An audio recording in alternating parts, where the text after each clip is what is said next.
Chapter 3. Days went by, bringing what felt like years of life with them. They were empty lives, spent in empty husks, performing a myriad of tasks, killing on the battlefields of Africa or Asia, cleaning oil spills on various coasts around the Britain district, helping to fix broken machinery on a battleship somewhere out upon the open ocean. Between the endless busywork was the lifeless drudgery of solitude, eating 2 blocks of mostly tasteless food 3 times a day. It became maddeningly dull. Montgomery spent hours trying to decide whether to hope for rescue or try to escape himself. He didn't think the West Dominant's military would help him. He was only one man, after all. Thinking of rescue grew tiresome. Through the winding hours, he instead tried to stimulate his mind with thoughts on philosophy, history, and current events. Today he thought about the past. The 3 conglomerate nations used to be on great terms during the restructuring period. Then it was proposed by many on the world stage that the other nations weren't solving problems as effectively as their own. It became a decades-long competition on who could pass the most laws and break down the most evil. But of course evil remained, and was nurtured and bore fruit. What was once a shared sense of purpose in saving the world became a bitter feud of competing micro-ideologies. The years passed like the filling of gunpowder kegs. Eventually the West Dominants did something the others didn't like, and the Slav-Asian preeminence tried to expand their borders as a preemptive defense-bolstering play by taking New Zealand and Australia from Greater Europa, when that conglomerate failed to agree to punish the West Dominants. It spiraled out of control from there, one bad thing after another, and by the time Montgomery joined the military, nuclear war had already taken hundreds of cities across the globe. Much of military effort was spent locating nuclear bombs and disarming or collecting them. By this point, nuclear arms were rare and kept under the tightest of wraps for years on end, as governments bided their time, waiting for the right opportunity to strike or counter-strike. It was still unbelievable to Montgomery that the conglomerates had all gone crazy. He recalled being a child and visiting the Britain district on a tour of North Greater Europa. The West Dominance was not in the right in his mind. He fought because he wanted to survive, not because he thought his or any other nation was virtuous. Virtue was a thing of the past, its echo only resounding faintly in the background of modern carnage, waste, and rage. When that got too depressing to think about, he would try to keep up his strength. He used the bars attached to the Soulcage console for pull-ups, or he did until the intercom scolded him. He didn't mind. His left arm cried out at him when he did them anyway. Instead, he did push-ups and sit-ups and stretches and cardio. If he ever did find a chance to get out of here, he didn't want to be caught weak and frail. He was in the middle of a set of crunches, body reddening and sweating, breaths pulsing, and loose hair sticking to his skin, when the intercom came on again. "Prisoner G09, what are you doing?" asked a gruff voice. He stopped and lay on the cool floor. It seemed imbecilic to respond to G09, just enough that he hesitated, and that hesitation lasted long enough for the voice to scold him. "Prisoner G09, respond." "I'm exercising," he responded with a subtly annoyed shake of his head and a deep gasping breath. "I'm not allowed to exercise?" "No," the man said with matching irritation. "You'll be too tired for using the Soulcage." The intercom turned off as if that had settled the matter. Montgomery sat up and breathed out a long and disbelieving breath. That was utter tripe. If anything, strengthening his body would help him better withstand the demands of Soulcage use. For a long while, partly because he had literally nothing else to do, he sat with his legs crossed and his back resting against the console, thinking about why they would want him not to exercise. Earlier, when he tried doing pull-ups, the voice had only said to stop touching the console for an almost understandable fear that he might damage it. Now they'd changed their tune. Was keeping him weak directly related to ensuring he didn't escape?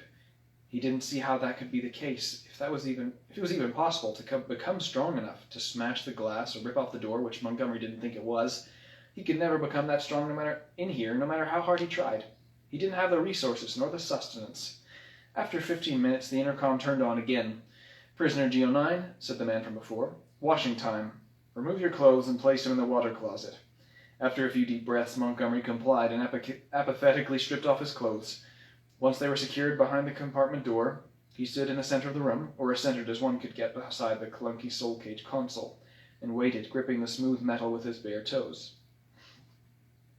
A strangled, sputtering sound came from the corners of the roof of the sphere, and before very long, 4 spouts of water gushed from pipes down onto the floor. Montgomery flinched at the particles of water on his skin. Its temperature was lukewarm at best. The cell filled up remarkably fast. When it reached his waist, another fizzling sound came, and a blue soapy material spurted out from another pipe, turning the water to suds. Montgomery closed his eyes and fell back into the water. His left arm flared up in old, aching pain. He remembered the torture. A gasp escaped his lips as it came back to him in a sudden burst, the time when he'd been taken. Water had flooded the cell just like now, only on that occasion it wasn't meant for bathing but disorientation. It sprayed with great pressure, such that he was knocked off his feet and drenched. The water had drained almost completely by the time the cell door opened and 3 masked guards with batons and a stretcher entered. The baton struck his arm, just below the wrist, leaving a welt as big as a gourd and drawing a spot of blood. A few cranial hits left him nearly unconscious. They handcuffed him and carried him out on the stretcher in his soaked jumpsuit.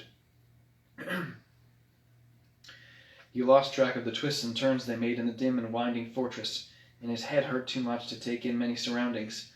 He remembered how the air smelled fresher in those halls, not suffused with his own stench and bits of leaking oil. They stopped in a small room with a bright light in its ceiling, and a Soulcage console by the wall set into a depression in the floor so that the cockpit was enterable without need for climbing. He screamed as they forced him into it.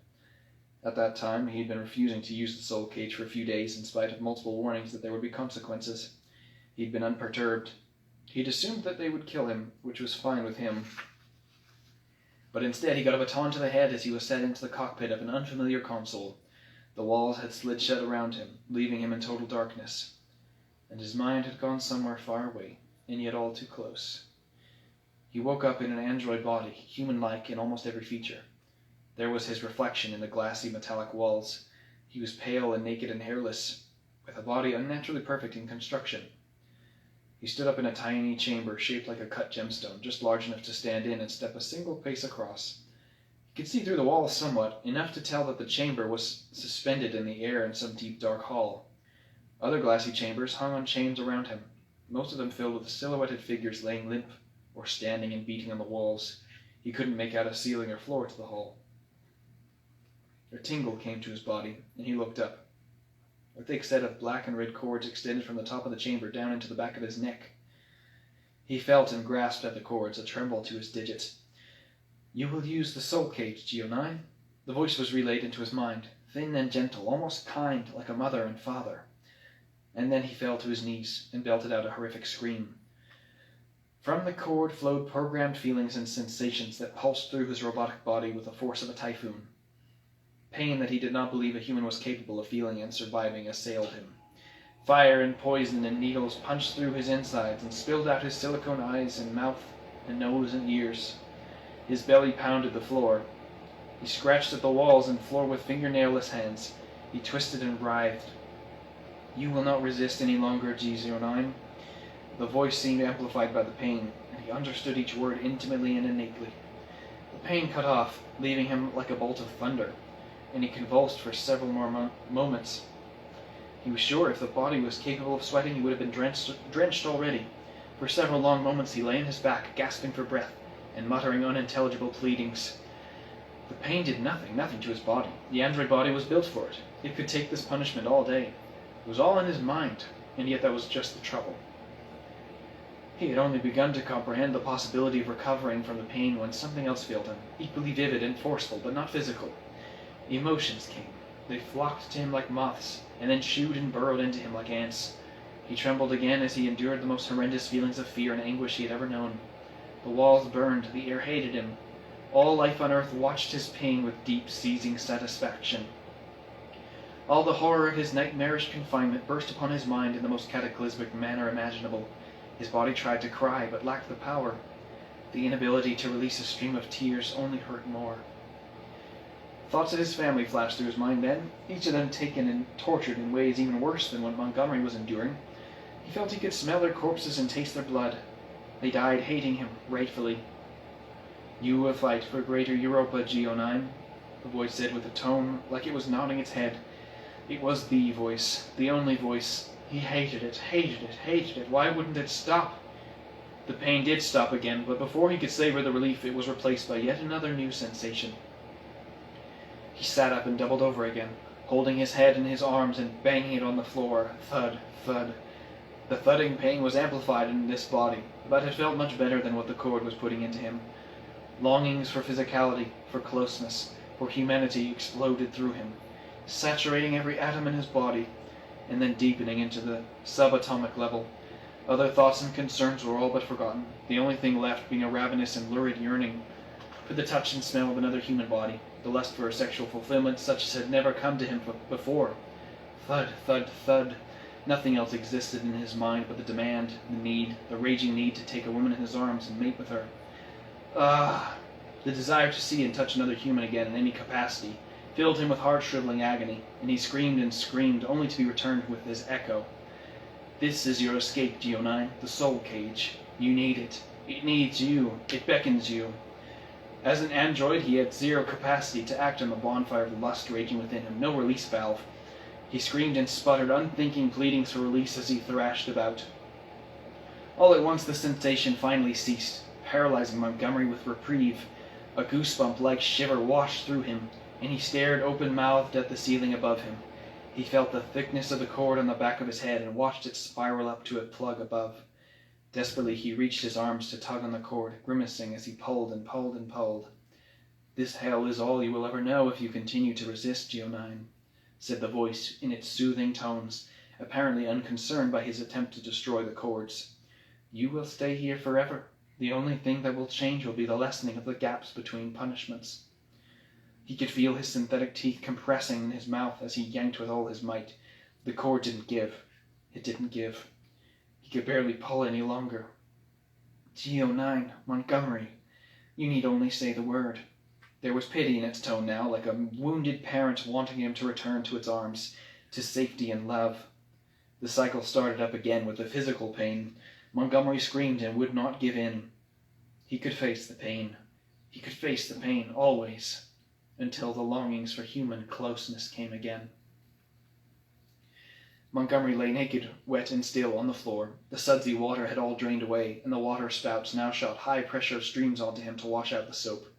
A tear emerged from his eye as he thought of how long the torture had gone on, how excruciating it had been, the sheer depths of the negative feelings they had pumped into him like a hallucinogenic venom. For days it had raged until Montgomery's brain grew hazy and faint. And then one day clarity had returned to him. He was alive again, and he shouted into the void for them to stop, told them he would go back to the Soulcage and do what they asked him to. And in no time at all, everything had gone back to normal. Presently the water spout stopped spraying. Montgomery lay still, staring up at the dim lights. A heavy, warm wave of murky air began to blow, drying him and the waterproof mattress. "Please," he thought, as the hot tear slid down his face sideways, and was fizzled into nothing by the air. "Please put me with people. Please. Real people. Please put me with other people again. Oh, God, please put me with people." 7 days, 7 nights, each the same as the last. Montgomery's spirits were trapped below sea level. He tired of being a robot, whether the task was cleaning debris in Europe or Africa, or shooting at Slav Asians on a battlefield. The encroaching loneliness crept upon him and remained like frostbite. Between Soulcage usages, he tried to think of happy times. Gloriously happy times, yes, there were some. But the memories were faint. The torture had made them faint. The torture always lingered. In a half-dream state, he thought of his mother. He could see the image clear as day, sunshine in her hair. He was a child, his mother's skin smoother and her hair without a speck of gray. He remembered. This was an old memory. Footfalls on grass. He was running through a sprinkler, laughing, giggling. The sun was falling slowly. The sky feared the change and clung to its color. It would hold on to day for another several minutes, but inevitably, although only his parents really knew it, sunset and then twilight would come. There were other children, 2 others, neighbors. He couldn't remember their names nor their faces. He must have been friends with them, a boy and a girl. The smell of grass, of cool evening air filled his soul, a summer day forgotten. Pain. The little version of him tripped and hit his leg on a stone. He cried. He twisted over onto his back. The coolness, the pitter-patter of water droplets like rain from the sprinkler sweeping across his body. The sudden chill of the soaked shirt and shorts on his skin, redness leaking from him. the widened eyes of his two friends as they stood back, stunned and oblivious to the meaning of his suffering, not knowing what to do, how to react to him. Every piece of the memory was so familiar. The sprinkler died. His father, his strong-armed, spry young father, stooped to pick him up, speaking soothing words. Still he cried. The neighbor children took their shoes and ran home. Meanwhile, Mother, her hair golden in sunlight, took him in her arms. He was small. She was bigger than him, enough to enclose him, shepherd him, support him. Father swiftly brought a bandage and set it over the boy's wound.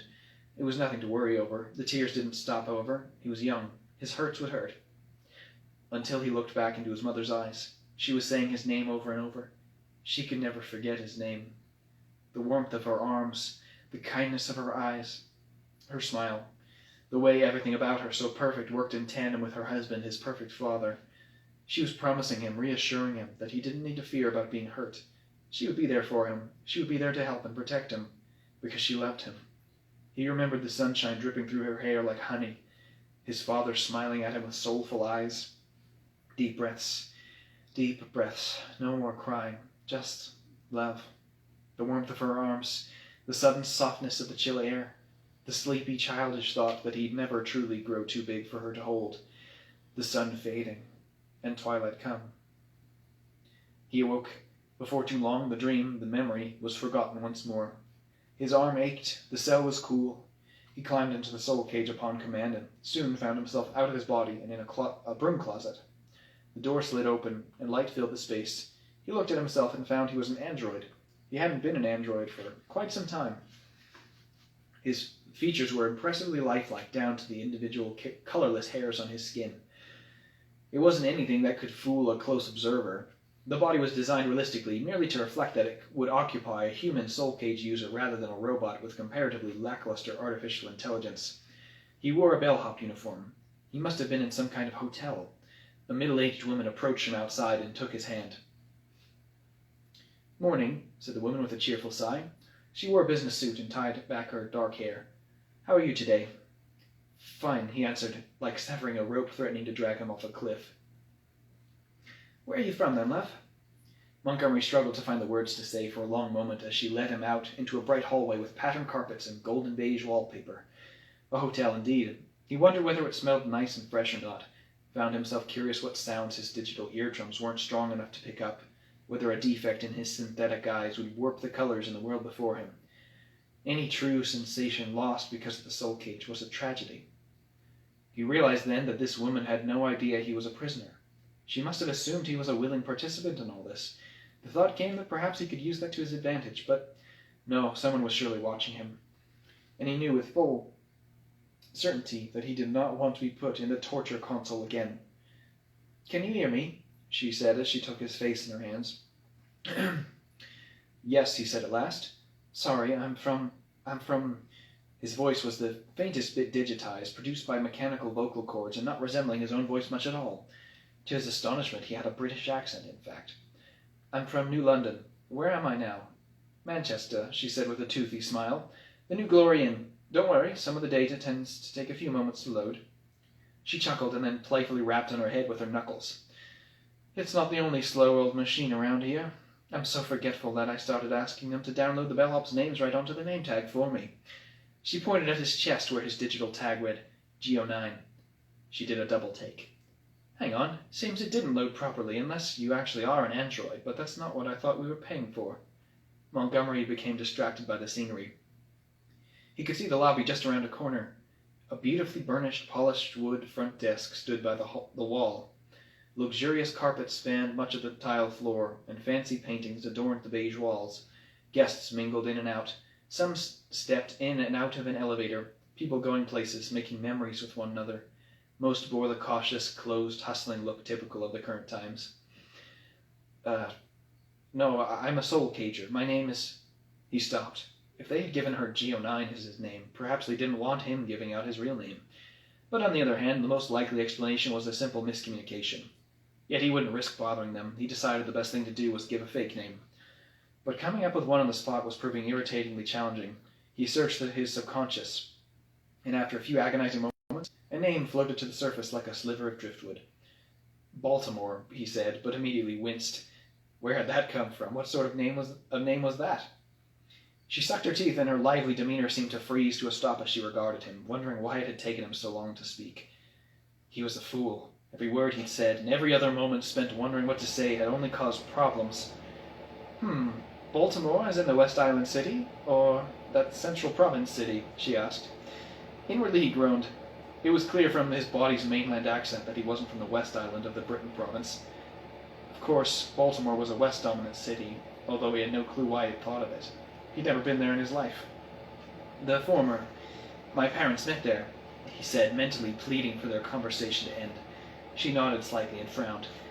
Well, good then. All right, let's get to work. That data loaded yet? I put in all your tasks. As she mentioned it, Montgomery sensed the information feeding into the circuits of his mind. The layout of the hotel impressed upon him with such inexplicable familiarity as if he had gone here every single day for 30 years. The day's tasks were laid out for him with great specificity and in precise order. I've got it, he told the woman, whose name he now knew to be Deborah Thurgood. Miss Thurgood? She nodded and flashed a brief, weak smile as she turned around and walked to the lobby. Let's get you started with these fine people here, she said with a hand gesturing to a young family with a toddler-aged boy. She approached them and addressed them. Baltimore, here's your soul-caged android helper for today. He'll direct you up to your rooms. Let him know if you need anything. Wonderful, said the father. Montgomery looked at him and the woman beside him with a tenderness of fascination. They were tired, clothes rumpled from travel. Their child was especially ragged-looking. He didn't know anything about them, but he could see plainly that they loved each other in their own ways. Love held them together, gave them purpose. Montgomery nodded. We'll take the lift here. The mother smiled and sighed. Come on, she said, grasping at her boy's arms as he squirmed about and sucked his fingers. Montgomery felt a smile sneak onto his face. He didn't know the last time he'd seen the child. Miss Thurgood left to attend to other things, and Montgomery led the family into the elevator. How much are they paying you? The man suddenly asked. Montgomery's eyes dropped and he swallowed in his dry silicone throat. David, don't ask him that, the woman chastised. The man chuckled and scratched the back of his neck. Just curious. He doesn't have to answer if he doesn't want to. Don't worry about it, Montgomery assured them. David leaned back against the wall. The toddler hugged his leg. I'll be honest, part of me just thinks they lie about that their robots are soul-caged, trying to fool us into thinking we're being treated much better than we really are. He smirked softly, and the woman rolled her eyes and chuckled, too preoccupied with her son to say anything. The door opened, and they beheld the 16th floor, luxurious and polished. Shiny floors lined with carpet. More people, children, teenagers, adults, and elderly, made their way this way and that, their skin seeming to gleam underneath the hanging lights. People. So many, many people. I've wondered that myself, said Montgomery. Alright, that was Chapter 3.